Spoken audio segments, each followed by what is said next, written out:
जो हमारी मति है, बुद्धि है, वही गिरजा है, पार्वती। सहचरा प्राणा, ये जो हमारे शरीर में पंच प्राण है, प्राण, अपान, व्यान, उदान, समान, 5 प्राण के नाम है साहब। और 5 प्राणों का अलग अलग काम है, उसका पूरा विज्ञान है। और यह भी बता दूं कि पंच प्राण के साथ साथ हमारे शास्त्रों के अनुसार 5 उपप्राण भी है, तो कुल मिला के 10 होते हैं। ये आपके रगों में खून का जो बहना है ना, वो प्राणों के चलते। ये जो पंखा चल रहा है नासिका में, श्वासोश्वास, ये जो तुम्हारे फेफड़े चल रहे हैं, प्राणों का काम है। ये चुड़ियों में खाया हुआ आहार सरक रहा है, पच रहा है, प्राणों का काम है। तुम्हारे गुदा द्वार से अपान वायु बाहर निकलती, प्राण, अपान, व्यान, उदान, समान। साहब ये जो तुम्हारे आंखों की पलकें उठती हैं, गिरती हैं, ये झपकती हैं, ये प्राणों का काम है। प्राण न हो तो ये कोई भी क्रिया संपन्न नहीं हो सकती। प्राण के चलते ही क्रिया शक्ति है। और ये प्राण तो गण है शिव के। शिव है आत्मा, मति गिरिजा, सहचरा प्राणा, शरीरम गृहम। यह शरीर वो मंदिर है, हर मंदिर है। पूजाते विषयोपभोग रचना। हे भोलेनाथ, मेरा नहाना, खाना, पीना, सोना, चलना, उठना, बैठना, ये सारी क्रिया भोलेनाथ तुम्हारी पूजा है। पूजाते विषयोपभोग रचना, निद्रा समाधि स्थिति। जो मैं रात में गहरी नींद सोता हूं, भोलेनाथ वो समाधि है। निद्रा समाधि स्थिति। संचार पदयो प्रदक्षिण विधि। ये जो मैं चलता हूं, दिन भर घूमता हूं, आजकल वो यंत्र बन गए हैं। मोबाइल में भी यदि वो ऐप डाउनलोड कर लो और मोबाइल तुम्हारे साथ साथ ही चल रहा है, दिन भर कितने स्टेप्स हुए काउंट कर लेते हो कि आज 10,500 स्टेप्स मेरे हो गए। गुड। शरीर चलता फिरता रहना चाहिए, चरई वहती, चरई वहती। चलते रहो, और जब तक चलते रहोगे स्वस्थ रहोगे। कहते हैं हे भोलेनाथ, मैं तुम्हें केंद्र में रखकर जी रहा हूं। मेरी स्मृति में सदैव हे भोलेनाथ आप हो। अतः संचार पदयो प्रदक्षिण विधि। ये जो मैं चलता हूं वो परिक्रमा है। स्तोत्राणि सर्वा गिरो। मैं जो बोलता हूं वो सब आपकी स्तुति है। यद्यत् कर्म करोमि तत्तदखिलम शंभो तवाराधनम। मैं जो भी कुछ करता हूं, हे भोलेनाथ, आपको स्मरण में रखते हुए करता हूं। इसलिए मैं जो कुछ भी करता हूं वो आपकी आराधना है। ये जरूरी नहीं कि तुम 24 घंटा मंदिर में बैठे रहो, पूजा पाठ करते रहो, लेकिन यह बहुत जरूरी है कि तुम शिव का स्मरण करते हुए रहो, जियो। तो तुम्हारा प्रत्येक कर्म भगवान शिव की पूजा है। तुम्हारा चलना परिक्रमा है, तुम्हारा बोलना भगवान शिव की स्तुति। फिर तुम चाहे व्यापार के हिसाब से ही क्यों ना बोल रहे हो, मैं बहुत जिम्मेदारी के साथ कह रहा हूं, यदि तुम्हारे दिमाग में, तुम्हारे स्मरण में शिव जी हैं, तुम्हारे स्मरण में तुम्हारा इष्ट है और तुम व्यापार कर रहे हो, तो तुम्हारा व्यापार भी भगवान की भक्ति है, प्रभु की पूजा।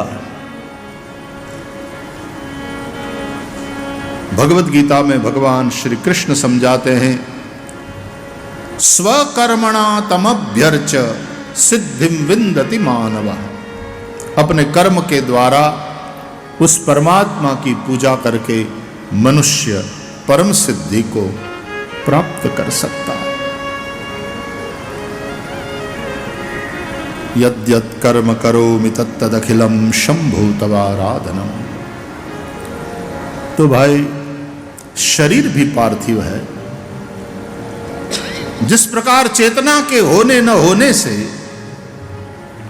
शरीर पर फर्क पड़ता है कि ये जिंदा है और ये शव हो गया, डेड बॉडी,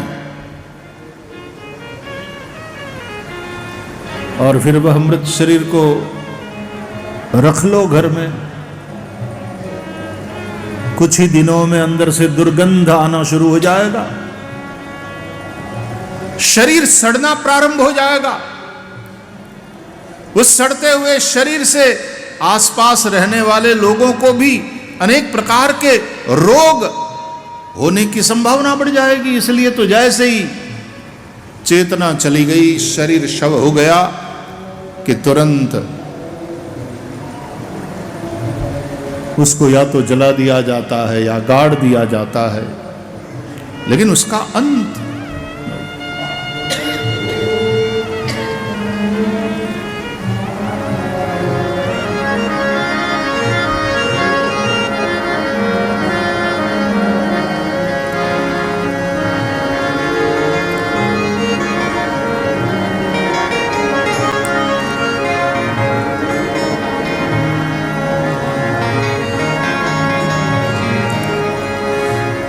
गर्मी के दिन, ठंडी के दिन, वर्षा के दिन आपके शरीर पर प्रभाव पड़ता है कि नहीं ऋतुओं का।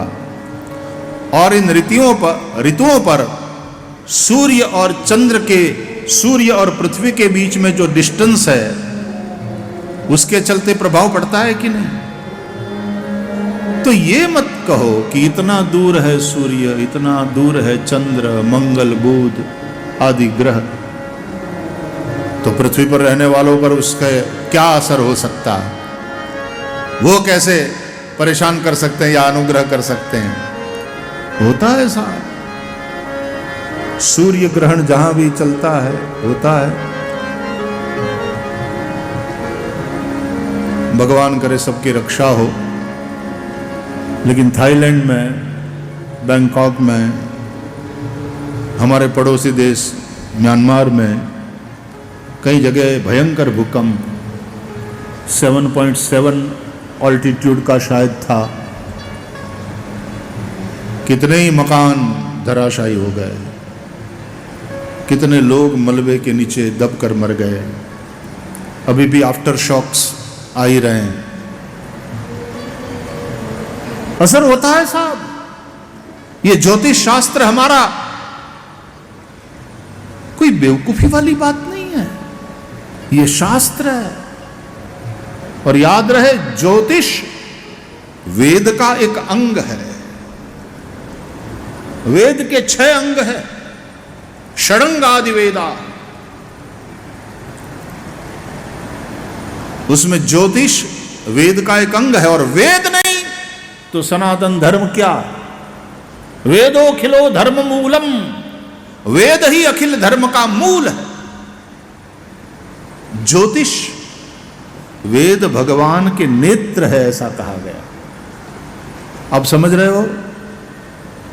ज्योतिष यदि ना हो, नेत्र ना हो, तो अंधा हो जाएगा आदमी।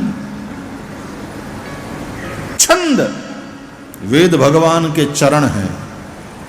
व्याकरण वेद भगवान का मुख है। व्याकरणम तु तस्य मुखम स्मृतम। तो शिक्षा, कल्प, ज्योतिष, छंद, निरुक्त, ये सब वेद के अंग है। तो व्याकरण मुख है, ज्योतिष नेत्र। तो ग्रहों की जो स्थिति है, कब सूर्य ग्रहण होगा, कब चंद्र ग्रहण होगा, ये तो पक्का मैथमेटिक्स है। अच्छा है, समझदार लोग अब मंगल को देखा नहीं लेकिन मंगल ग्रह है ये मानते हैं, नेपच्यून को, प्लूटो को देखा नहीं लेकिन है ये मानते हैं। देखो, एक समय था कि विज्ञान, धर्म जो कहता है सब लोग मानते थे श्रद्धा से। फिर एक समय आया, विज्ञान जो कहता है वही मानते हैं लोग। अच्छी भी बात है, साइंटिफिक टेम्परामेंट होना चाहिए। यदि वो नहीं है तो तुम अंधश्रद्धा के शिकार भी बन सकते हो। तो श्रद्धा तो होनी चाहिए, लेकिन हमें अंधश्रद्धा से बचना भी चाहिए। इसलिए ये जो वैदिक मैथमेटिक्स है इतना परफेक्ट है कि यदि सूर्य ग्रहण है तो कितने बजे स्पर्श होगा, कितने बजे मध्य, कितने बजे मोक्ष, घंटों और मिनटों में बतलाते हैं एकदम सूक्ष्मता के साथ। कहां दिखेगा, कहां नहीं दिखेगा। जैसे कल सूर्य ग्रहण था तो हिंदुस्तान में नहीं दिखा, तो यहां हमको कोई उसको पालने की आवश्यकता नहीं हुई। लेकिन सूर्य ग्रहण का जो असर पृथ्वी पर होता है, जो प्रभाव होता है, वो तो हुआ। सूर्य तुम्हारी बुद्धि को प्रकाशित करने वाले देव हैं। इसलिए गायत्री मंत्र में हम सविता देव का ध्यान करते हैं। तत्सवितुः वरेण्यम भर्गो देवस्य धीमहि धियो यो नः प्रचोदयात्। नः धियः, हमारी बुद्धि को, धी माने बुद्धि, उसको प्रेरित करने वाले, प्रकाशित करने वाले सूर्य नारायण है। हालांकि गायत्री मंत्र में जिस सविता की बात है वो केवल आकाश में दिखने वाला ये सविता नहीं। According to science also this sun is nothing but a small star. आकाश गंगा में हमारे सूर्य से बड़े कई तारे विद्यमान हैं, कई सोलर सिस्टम्स हैं। इसलिए गायत्री मंत्र में हम जिस सविता का ध्यान करते हैं, अब सविता का सीधा साधा अर्थ है सूर्य, लेकिन गायत्री मंत्र में जिस सविता के ध्यान की बात है वो है अनंतानंत ब्रह्मांडों का प्रसविता, वो सविता यानी परब्रह्म परमात्मा। एक ओंकार सतनाम से जिसको बताया गया है, वह परब्रह्म परमात्मा अनंतानंत ब्रह्मांडों का जो प्रसविता है यानी उत्पन्न करने वाला है। उपनिषद कहते हैं यतो वा इमानि भूतानि जायन्ते येन जातानि जीवन्ति यत् प्रयन्त्य अभिसंविशन्ति तद् विजिज्ञासस्व तद् ब्रह्मेति। उस परब्रह्म का हम ध्यान करते हैं, वे ही हमारी बुद्धि के प्रेरक हैं। धियो यो नः प्रचोदयात्। साहब, हम इस विराट के एक छोटे से अंश है, इसलिए विराट में जो भी घटना घटती है उसका प्रभाव हम पर पड़ता ही है। इसलिए नवग्रहों का भी प्रभाव है हमारे जीवन पर। ज्योतिष वाले कहते हैं ग्रहा राज्यम प्रयच्छन्ति।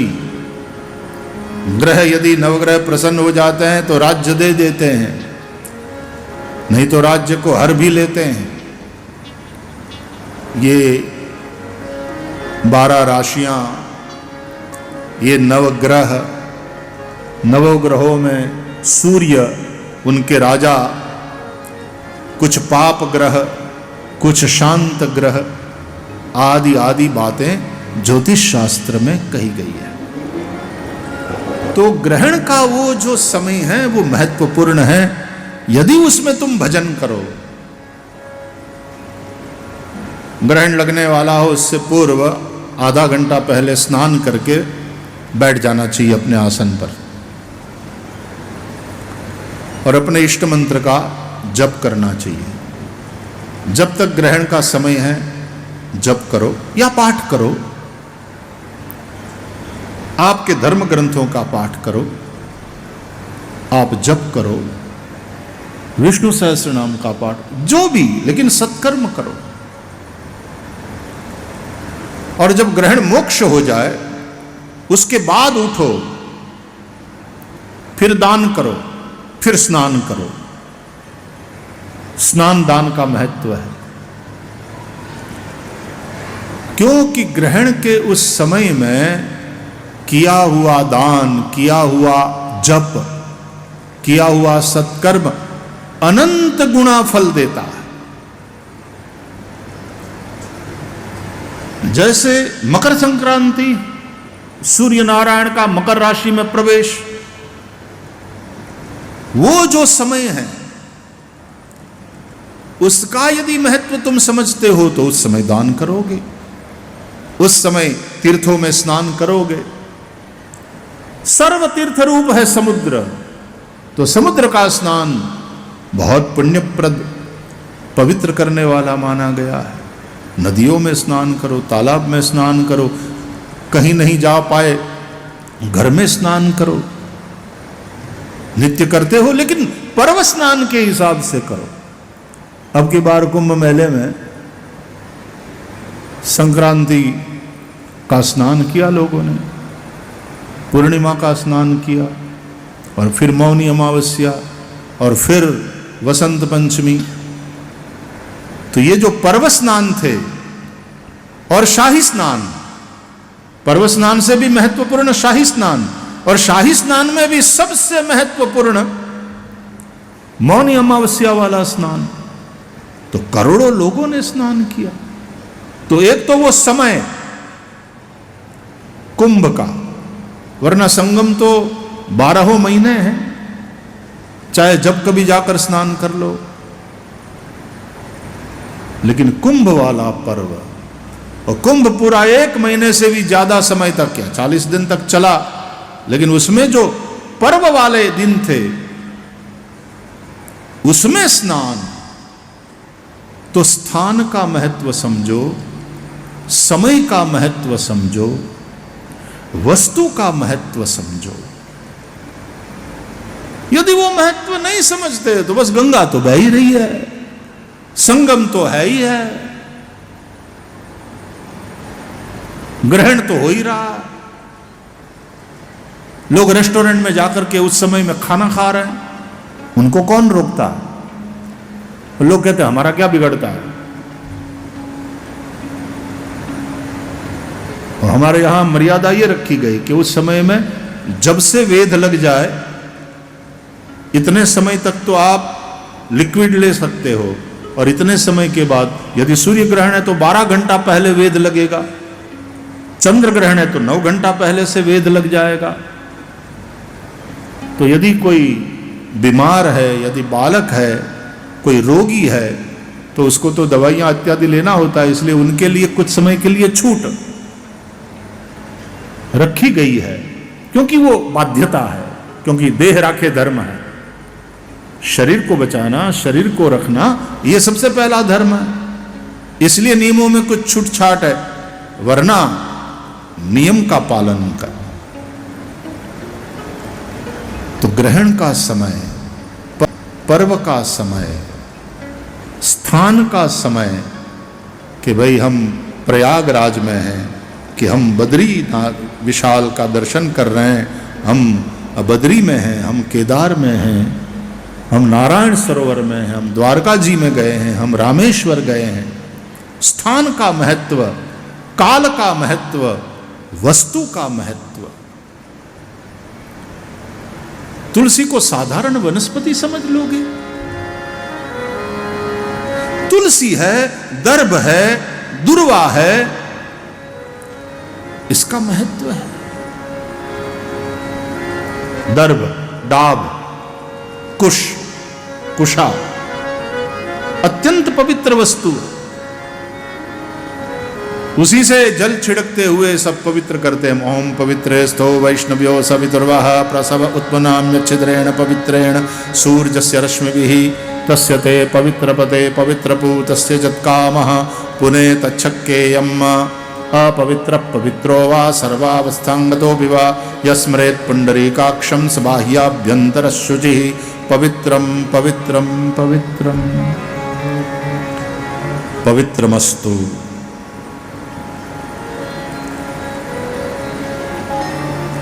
स्वास्थ्य की दृष्टि से, शारीरिक स्वास्थ्य की दृष्टि से स्वच्छता का महत्व है, क्लीनलीनेस, हाइजीन। और मानसिक स्वास्थ्य के हिसाब से पवित्रता का महत्व है।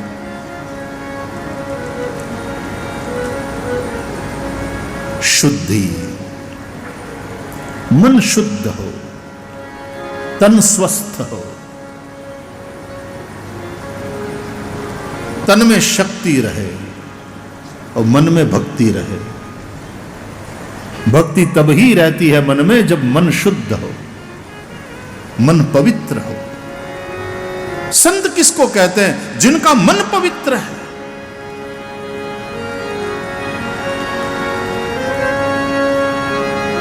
पाप पहले मन में प्रवेश करता है और मन में प्रवेश का द्वार है नेत्र और श्रोत्र। बुरा देखने से और बुरा सुनने से पाप मन में प्रवेश करता है। इन दोनों द्वारों से याद रखो, पाप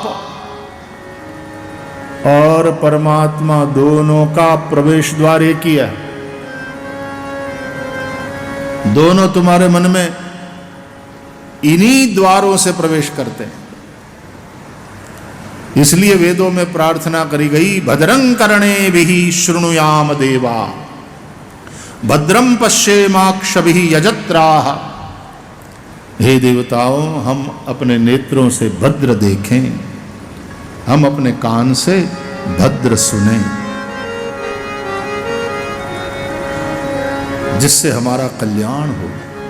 वही देखें, वही सुनें।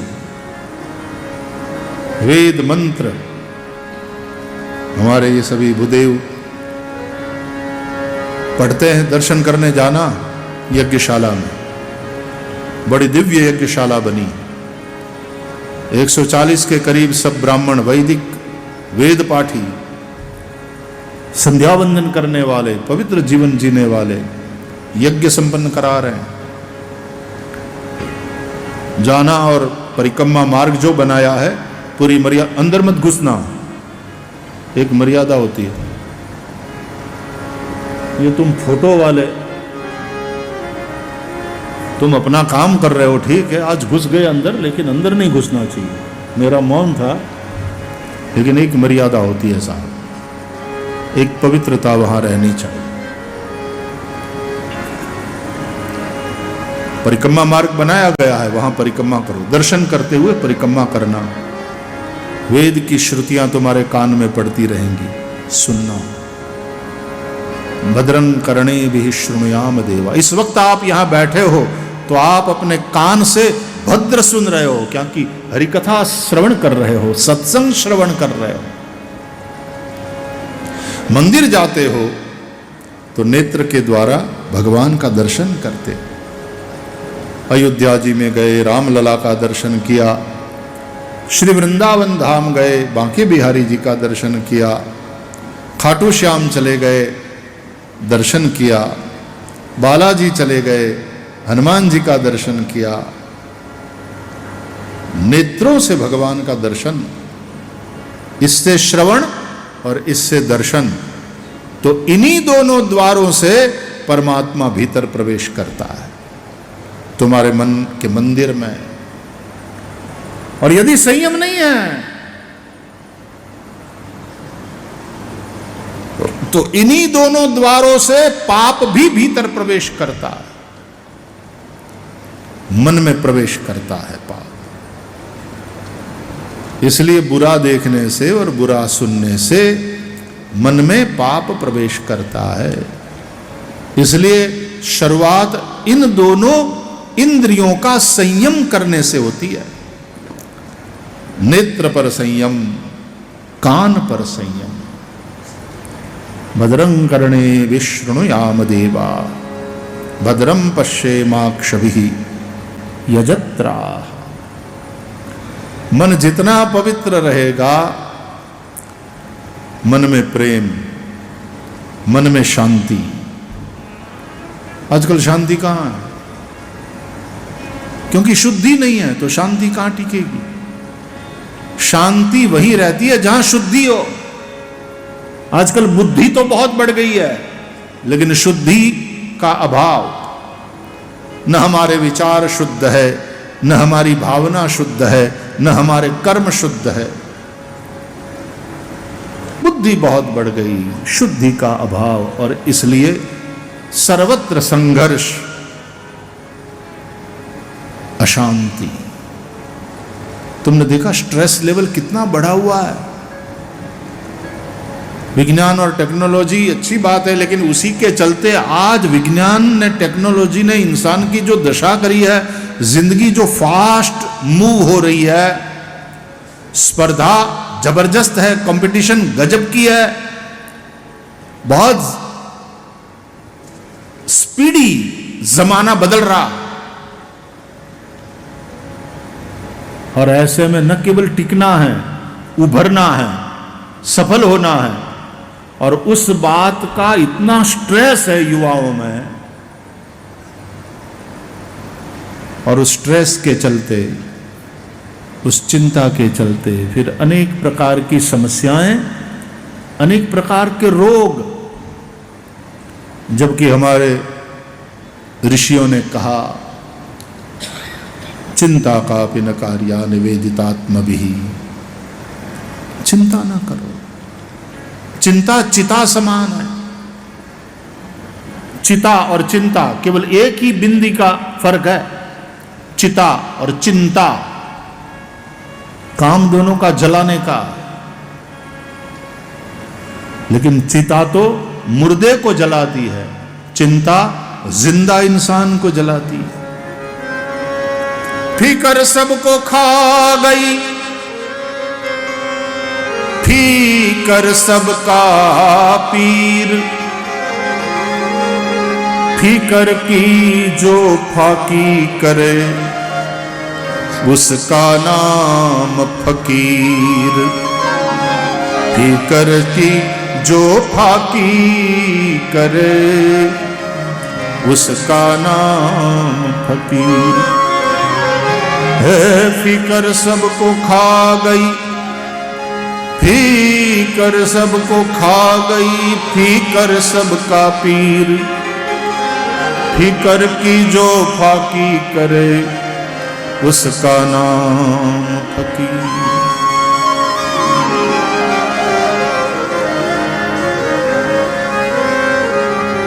इसलिए कहते हैं जो भक्त है वो फिक्र नहीं करता, वो चिंता नहीं करता। क्यों? भगवान में भरोसा है, अपना काम करता है, बाकी छोड़ा है भगवान के ऊपर। भक्ति का अर्थ ही है ऐसा दृढ़ विश्वास। बिनु विश्वास भक्ति नहीं। तुलसीदास जी कहते हैं, तेहि बिनु द्रवहि न राम, और राम कृपा बिनु सपने हु जीवन लह विश्राम। विश्वास, भरोसा, और वो विश्वास जहां है दृढ़ न चरणन, सूरदास जी, केरो भरोसो दृढ़ न चरणन के, दृढ़ न चरणन केरो भरोसो, दृढ़ न चरणन के,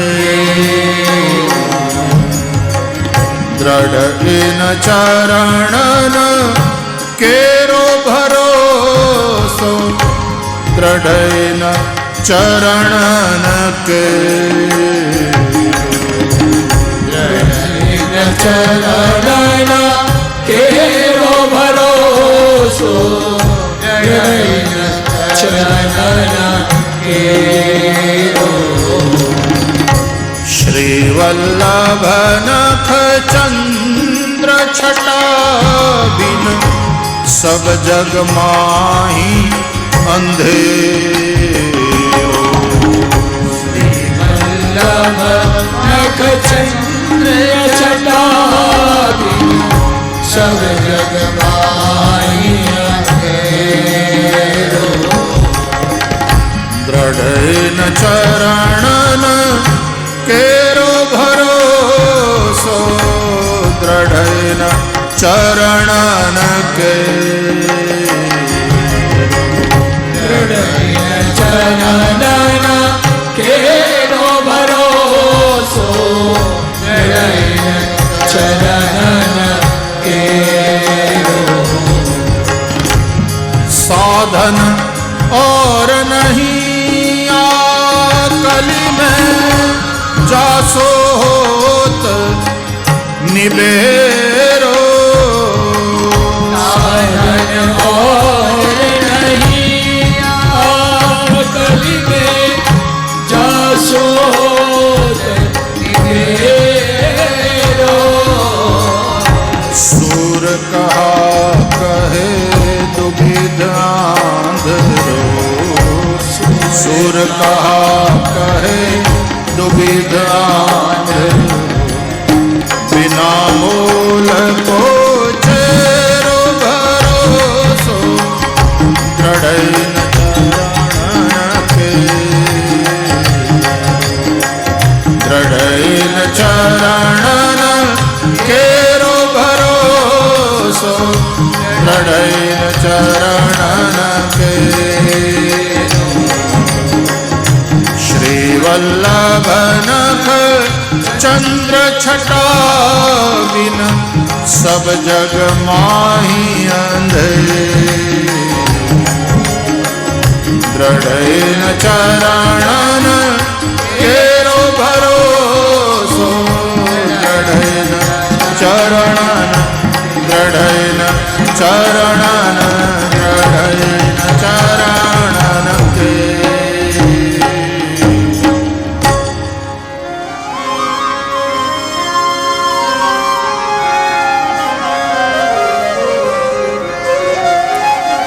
सच मानिए, ये भक्ति, ये विश्वास आपको बहुत सारी समस्याओं से बचा लेगा। ये जो स्ट्रेस लेवल है ना, उसी विश्वास के चलते कम हो जाता है। और फिर भगवान में विश्वास, भगवान के वचनों में विश्वास कि दुखेषु अनुद्विग्न मनाः सुखेषु विगतस्पृहः। दुख में अनुद्विग्न मन रहे और सुख में स्पृहा रहित होकर के हम रहें। और फिर देखो बैलेंस ऑफ माइंड, मानसिक संतुलन कैसा अद्भुत बनता है। ये कला तुमने सीख ली तो that's the art of living. जीवन की कला वही है। बाकी तो संसार द्वंद्वमय है साहब। यहां सुख और दुख दोनों पहलवान कुश्ती लड़ रहे हैं संसार के अखाड़े में। कभी सुख को नीचे पटककर दुख नाम का पहलवान उसके ऊपर सवार हो जाता है, वो जीत जाता है, वो प्रभावी हो जाता है। और कभी दुख को पटककर सुख विजयी मुद्रा में खड़ा हो जाता है। लेकिन जब तक एक है तब तक दूसरा मरता नहीं, हारता है, मरता नहीं। आप समझ रहे हो मैं क्या कह रहा हूं? जब तक एक है दूसरा मरता नहीं, मरेंगे तो दोनों मरेंगे। और मजे की बात यह है कि जब दोनों मर जाए, दोनों न रहे, न सुख रहे न दुख रहे, उस स्थिति को आनंद कहते हैं।